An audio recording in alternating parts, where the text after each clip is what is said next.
चलो कॉन्ग्रेचुलेशन, अब आपका इंटरव्यू लेटर आ चुका है। तो अब इंटरव्यू में पढ़ के क्या जाए, वो लोगों के फॉर्म्स पहले देखे जाएंगे। हो सकता है कि अगर हम इसकी बात करें कि सिलेक्शन किस बेस पे होगा, तो इसका जो सबसे इजी वे है, सबसे पहले मेरिट लिस्ट में भी नाम आ गया। एंड क्या रहता है ना कि वो सबसे मेन जो देखेंगे वो, आप बिल्कुल डरिएगा मत कि मेरे दोस्त का आ गया मेरा नहीं आया, क्यों फिर आपके ऊपर जो है केसेस वगैरह भी गवर्नमेंट कर सकती है। तो इस चीज का आप लोग विशेष ध्यान देना। आपके साथ हो सकता है कभी विधायक बैठे, कभी कहीं के सीएम बैठे, कहीं मतलब बड़े बड़ी हस्तियां, इनके साथ उठना बैठना बहुत इजी रहता है। So hey guys, welcome back to my new video. So vlog तो नहीं बोलूंगा मैं, क्योंकि आज की जो हमारी वीडियो होने वाली है वो कोई व्लॉग नहीं है। सो आज जो मेरी वीडियो होने वाली है वो होने वाली है जो हमारे उत्तराखंड में जो एक वैकेंसी आई हुई है नेचर गाइड के लिए।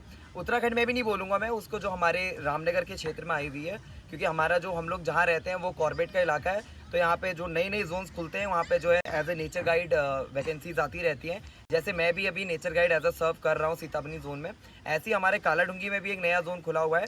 तो वहाँ पे भी जो है नेचर गाइड की वैकेंसीज आई हुई हैं।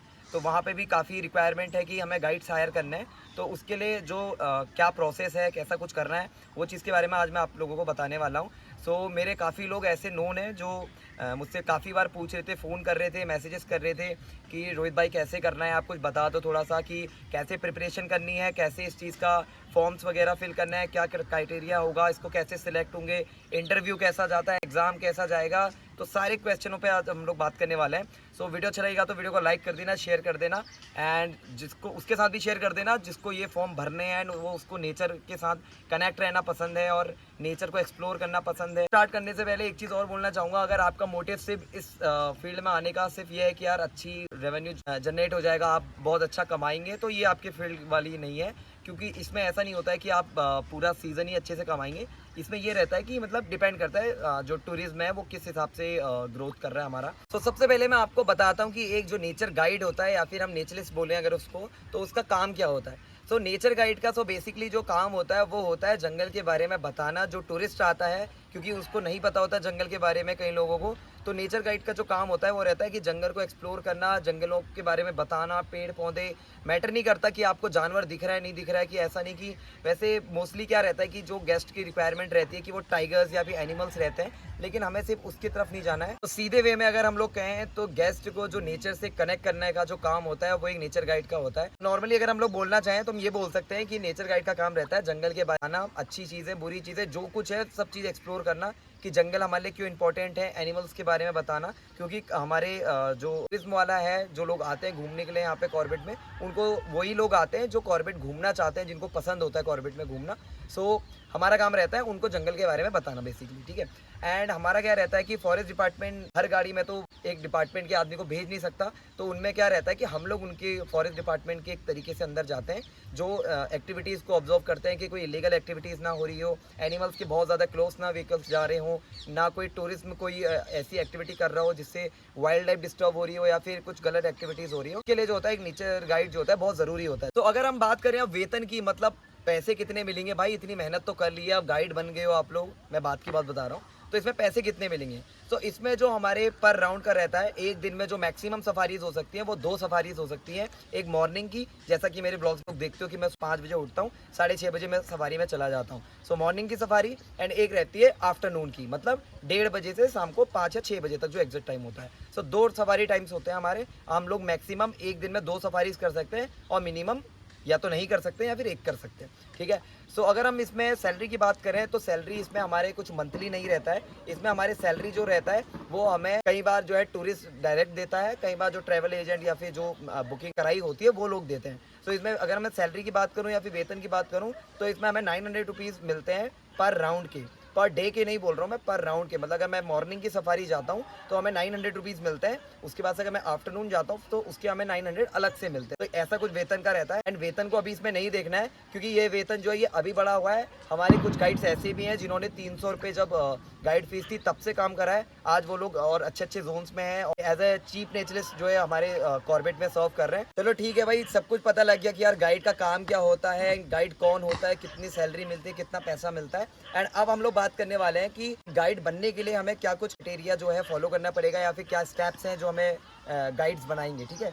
तो उसके लिए हमारी जो नोटिफिकेशन आया है उसके रिगार्डिंग मैं आपको नोटिस बताता हूँ। हमारे टोटल जो है 9 जो है स्टेप्स हैं हमारे। सबसे पहला है कि हमारी जो हाई स्कूल है हाई स्कूल मतलब 10th को बोलते हैं, तो हमारे हाई स्कूल की जो है कॉपी जो होती है रिजल्ट की, वो हमारे उसमें लगने वाली है।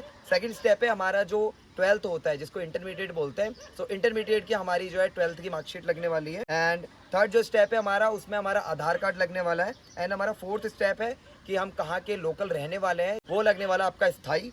एंड जो हमारा फिफ्थ है वो है कि अगर आपने पहले से ही कोई इस फील्ड में अगर कोई कोर्स वोर्स करे हुए हैं तो उसका डॉक्यूमेंट लगेगा, क्योंकि इस फील्ड में ना नेचर वाले फील्ड में और नेचर गाइड के फील्ड में काफ़ी सारे कोर्सेज आते रहते हैं। मैं भी बहुत जगह जाता रहता हूँ एंड बहुत सारे लोगों ने करे भी होंगे। तो इस फील्ड में भी अगर आपने कोई प्रशिक्षण पहले करा हुआ है या फिर आप करते हैं इस फील्ड में, तो आप उसके भी डॉक्यूमेंट्स लगा सकते हैं कि आप इंटरेस्टेड हैं और आपने इस फील्ड में काम करा हुआ है। एक्सपीरियंस लेटर या फिर रिज्यूम टाइप का बोल सकते हो आप उसको। एंड उसके बाद अगर मैं बात करूं तो किसी और पर्यटन जोन में पंजीकृत ना होने का शपथ पत्र। इसका मतलब है कि अगर कोई व्यक्ति पहले से किसी जोन में, सफारी जोन्स में अगर पहले से वो रजिस्टर्ड है, तो वो वहाँ पे जाके अप्लाई नहीं कर सकता है। जैसे कि मैं अभी सीताबनी जोन में रजिस्टर्ड हूँ, तो मैं जो कालाडूंगी वाला जोन है इसमें अप्लाई नहीं कर सकता हूँ। इसके लिए मुझे एक शपथ पत्र बनाना पड़ेगा जो इस फॉर्म को भरेगा कि मैं पहले से कहीं पे भी रजिस्टर्ड नहीं हूँ। तो मतलब मैं इसको नहीं पढ़ सकता हूँ क्योंकि मैं पहले से रजिस्टर्ड हूँ। सातवें की अगर हम बात करें तो वो है किसी आपराधिक गतिविधि में शामिल ना होने का शपथ पत्र। मतलब कि आपका जो है क्रिमिनल कोई केस नहीं चल रहा होना चाहिए, आपके ऊपर कोई एफआईआर नहीं होनी चाहिए। इस टाइप से जो भी मतलब कैरेक्टर वाला जो रहता है आपका, वो भी एक सर्टिफिकेट बनेगा, उसका भी आपको एक शपथ पत्र बनाना पड़ेगा, वो जो कि तहसील से बनेगा। आपकी जो भी नियरेस्ट तहसील होगी वहाँ से आप लोग बनवा सकते हो। एंड वो जो शपथ पत्र बनेगा उसमें ये सब लिखा हो रहेगा कि अगर मैं इस एक्टिविटीज़ में पाया गया और मैंने अगर झूठ लिखा है तो मैं अपराधी हूँ, फिर आपके ऊपर जो है केसेस वगैरह भी गवर्नमेंट कर सकती है। तो इस चीज़ का आप लोग विशेष ध्यान देना कि कोई गलत है झूठी चीज़ें ना लिखना, कि कई लोग सोच रहे होंगे कि यार एफआईआर चल रही है, क्या पता चलेगा किसको, तो मैं लिख देता हूँ। लेकिन अगर आप कल को पकड़े जाओगे तो आपके ऊपर ना एफआईआर भी हो सकती है। उसके बाद हमारा 8th जो पॉइंट है वो है 1 लाख रुपए तक का जो आपका इंश्योरेंस होना चाहिए। तो इंश्योरेंस वाले ना काफ़ी लोगों के दिमाग में क्वेरीज रह रही होंगी, इंश्योरेंस का क्या सीन है। तो इंश्योरेंस का मैं क्लियर कर देता हूँ। इंश्योरेंस अगर आपका कोई बैंक अकाउंट है तो आप लोग वहाँ पे जाके बैंक से भी इजीली अपना इंश्योरेंस क्लेम कर सकते हैं। आप बैंक में जाना, जहाँ आपका बैंक होगा वहाँ पे जाके आप बोलना कि हमें 1 लाख तक का इंश्योरेंस मेरे बैंक अकाउंट के से ही स्टार्ट कर दो, तो वो उसी समय सेम डे उसी समय से स्टार्ट कर देंगे। उसकी आपको स्लिप दे देंगे, आप उसकी स्लिप की 2 कॉपी जो है इसके जब आप फॉर्म जमा करोगे उसमें लगा सकते हो। एंड सबसे लास्ट हमारा जो है 40 रुपये की आपकी जो है डाक की टिकट लगेगी, जो आपका 25 सेंटीमीटर बाय 4 सेंटीमीटर के लिफाफे में पैक होके फॉर्म भरोगे। उसमें एड्रेस लिखा हुआ है आपको कहाँ वो पोस्ट करना है, रामनगर वन प्रभाग में पोस्ट करना है। आप उधर पोस्ट कर सकते हो, जिससे कि रामनगर वन प्रभाग के बाद आपकी सारी डिटेल्स चली जाएंगी, जिसमें आपकी ईमेल भी ऐड होगी, वो फॉर्म में ही लिखा हुआ है। आपकी ईमेल भी होगी, आपका फ़ोन नंबर होगा। उसके बाद ना आपका अगर सिलेक्शन हो जाता है आपके डॉक्यूमेंट्स के बेस पे, या फिर जो भी उनका क्राइटेरिया होगा कि वो किस बेस पे करेंगे, अभी आगे वो भी बताऊंगा वो किस बेस पे करने वाले हैं सिलेक्शन, तो वो चीज़ भी करके आपको फिर जो है इंटरव्यू लेटर या फिर आपको एक ग्रुप में ऐड कर दिया जाएगा, जिससे कि आपको आगे की जो है नोटिफिकेशन मिलती रहेगी। मैं मान लेता हूँ कि आपने फॉर्म भर दिया है, सब कुछ आपका अच्छा है, सारे डॉक्यूमेंट्स आपके क्लियर हैं। एंड अब क्या रहेगा कि आपका जो सिलेक्शन है वो किस बेस पे होगा। सो अगर हम इसकी बात करें कि सिलेक्शन किस बेस पे होगा, तो इसका जो सबसे इजी वे है, सबसे पहला लोकेलिटी, क्योंकि इसमें साफ साफ मेंशन्ड है कि जो कालाडूंगी क्षेत्र के निवासी हैं, उसके आसपास के निवासी हैं, उनको जो है पहली प्राथमिकता मिलेगी। वो लोगों के फॉर्म्स पहले देखे जाएंगे। हो सकता है कि अगर आपके ज़्यादा आपने कोर्सेज करे हुए हैं एंड आपकी 12th में मार्क्स अच्छे हैं, कई बार इंग्लिश में भी इसमें देखा गया है कि इंग्लिश में भी जिनके मार्क्स अच्छे हैं उनके पहले मेरिट लिस्ट में आया था। मेरा भी जब मेरा सिलेक्शन हुआ था तो मेरा पहली मेरिट लिस्ट में आया था, मेरे साथ वालों का बाद में आया था। तो बहुत सही, ऐसा नहीं है कि मेरिट लिस्ट जो है ना वो कुछ टाइम बाद निकलती रहती है, मतलब कुछ टाइम के लिए। तो आप बिल्कुल डरिएगा मत कि मेरे दोस्त का आ गया मेरा नहीं आया, थोड़ा टाइम लेके वो निकलती रहती है। मेरिट लिस्ट में भी नाम आ गया। एंड क्या रहता है ना कि वो सबसे मेन जो देखेंगे वो स्थायी देखेंगे, आप कहाँ रख के रहने वाले हैं। सेकंड आपका देखेंगे कि आपके 12th में इंग्लिश में मार्क्स कैसे हैं, क्योंकि उस चीज़ से आपका क्या रहेगा ना कि कन्वर्जेशन में ईजी रहेगा कि आपका जो जॉब है वो इंटरनेशनल लेवल का है। मतलब ऐसा नहीं कि आपके पास सिर्फ आपके लोकल के लोग आएंगे, आपके साथ हो सकता है कभी विधायक बैठे, कभी कहीं के सीएम बैठे, कहीं मतलब बड़े बड़ी हस्तियाँ, इनके साथ उठना बैठना बहुत इजी रहता है। जैसे हमारे साथ लोग आते रहते हैं, हमें भी नहीं पता होता है, वो खुद बताते हैं कि मैं एमएलए हूँ, एमपी हूँ, तो ये बहुत कॉमन चीज़ है इस चीज़ में। तो ऐसे लोगों के साथ आपके उठना बैठना रहेगा, तो उसमें ना बातचीत करने का जो आपका तरीका होता है, आपकी जो स्किल्स, आप कितने टाइप्स की लैंग्वेजेस बोल सकते हैं, वो चीज़ें भी मैटर करती है। इसीलिए मैं बोल रहा था कि इंग्लिश में अगर आपके मार्क्स अच्छे हैं तो वो वेल एंड गुड है। एंड देखा गया है कि इसमें जो 12th में जितने बच्चों की फर्स्ट डिवीजन थी उन लोगों का जो है पहली मेरिट लिस्ट में नाम आ गया था। चलिए कॉन्ग्रेचुलेशन, अब आपका इंटरव्यू लेटर आ चुका है। अब आप कैपेबल हैं कि आप लोग 2 महीने बाद या फिर 1 महीने बाद जब भी आपका इंटरव्यू की डेट आपको मिलेगी आप लोग इंटरव्यू देने जा सकते हैं। तो ठीक हो गया भाई, अब आपका सिलेक्शन हो गया इंटरव्यू के लिए। तो अब इंटरव्यू में पढ़ के क्या जाएँ कि मतलब क्या वहाँ पे पूछा जाता है, कैसी चीज़ें बताई जाती है वहाँ पे, जो भी चीज़ क्लियर कर देता हूँ मैं आपको।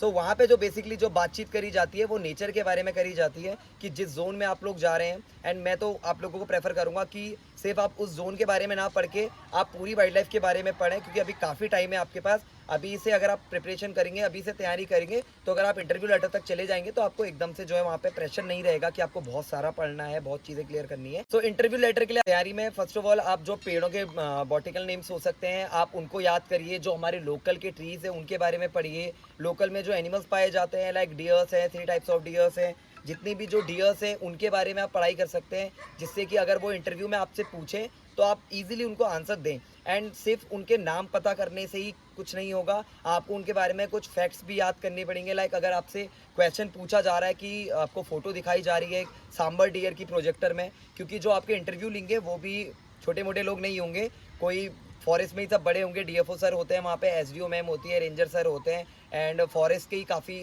नॉलेजेबल लोग होते हैं। तो वो लोग जितने भी बैठे होंगे सारे एक्सपर्ट्स होंगे। तो वो आपको नॉलेज चेक करेंगे कि आप नेचर को कितना जानते हैं, कितना कुछ समझते हैं नेचर के बारे में। तो वहाँ पे आपको ना ऐसा रेडी होके जाना है कि लाइक आपको उनको लगना चाहिए कि हाँ ये कैपेबल है कि लोगों को नेचर के बारे में बताएगा, क्योंकि आप अगर कैपेबल नहीं लगोगे तो आपको रिजेक्ट कर देंगे। तो आपको थोड़ी तैयारी के साथ जाना है वहाँ पे। आपको फोटो दिखाई गई किसी सांबर डियर की, तो आपसे पूछा गया ये क्या है। अगर आप बोलेंगे कि सिर्फ ये सर ये सांबर डियर है तो वो भी ठीक है, हमको पता लग गया कि आप नॉलेजेबल हो, आपको डियर्स के बारे में पता है। लेकिन अगर आप उसके साथ ये भी बोल दो कि सर ये सांबर डियर है, एशिया का सबसे बड़ा डियर है और ये फेवरेट फूड ऑफ टाइगर है, तो उनको भी लगेगा कि हाँ ये बंदा मतलब जो है एक्चुअल में इस फील्ड वाला है और इसको इंटरेस्ट है। क्योंकि हमारी जॉब ऐसी होती है ना, हम रोज टाइगर नहीं दिखा सकते जंगल में। सर जंगल में सिर्फ टाइगर ही नहीं है, जंगल में और भी एनिमल्स हैं और ये पेड़ पौधे, बटरफ्लाइज, बर्ड्स या फिर मैमल्स जितने भी हैं, रेप्टाइल्स, सभी जो है जंगल के पार्ट हैं। तो आपको सबको कवर करके चलना है। कई लोग मैंने देखा है कि सिर्फ टाइगर के बारे में पढ़ लेते हैं, सिर्फ एलिफेंट के बारे में। तो वहाँ पे ये चीज़ नहीं करनी है आपने। एंड ना वहाँ पे ज़्यादा ओवर स्मार्ट बनना है कि आप सर आप मुझसे पूछिए, मैं बहुत कॉन्फिडेंस हूँ, क्योंकि जितने आपके आगे बैठे होंगे सब अच्छे लेवल के होंगे। तो चलिए उम्मीद करता हूँ आप लोग थोड़ा बहुत तो समझ गए होंगे। एंड मेन मेरा जो मोटिव था मेरा आपको क्लियर करना था कि आपको कैसे क्या प्रोसेस होने वाली है, कैसा आप इंटरव्यू के लिए प्रिपरेशन कर सकते हैं। सो उम्मीद करता हूँ आप लोगों को वीडियो थोड़ा बहुत अच्छा लगा होगा। अच्छा लगा होगा तो यार इंप्लीमेंट कर लेना, लाइक करो मत करो, सब्सक्राइब करो मत करो, लेकिन थोड़ी सी अपने एग्जाम की तैयारी कर लो, क्योंकि जो जॉब होती है ना वो बहुत मुश्किल से मिल रही है आजकल। सो आपके पास एक मौका है डिपार्टमेंट के साथ जुड़ने का। और ये जो जॉब है ना ये काफ़ी अच्छी जॉब है, क्योंकि आप नेचर के क्लोज जाते हो। ऐसा नहीं कि आपको बहुत ज़्यादा कुछ काम करना है, काम का प्रेशर है, लेकिन यह है कि बहुत अच्छी जॉब है। मैं तो सबको यही बोलूँगा, जैसा मेरे ब्लॉग्स में आप लोग देखते भी रहते होगे, मैं सुबह जाता हूँ और नेचर को एक्सप्लोर करके आता हूँ, खुद भी घूमता हूँ, नेचर के बारे में बताता हूँ। एंड मेन चीज़ है नेचर से कनेक्ट रहता हूँ, जिससे क्या रहता है ना एक पॉजिटिव वाइब आती है और आप ना नेचर के जितना क्लोज रहेंगे आप उतने वेल एंड गुड रहेंगे।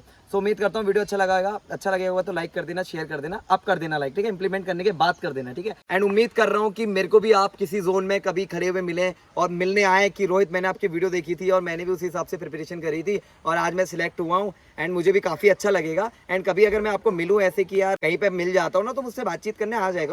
सो लाइक कर देना, शेयर कर देना। मिलते हैं कल किसी नए वीडियो के साथ या फिर नए ब्लॉग के साथ, तब तक के लिए बाय, सी यू।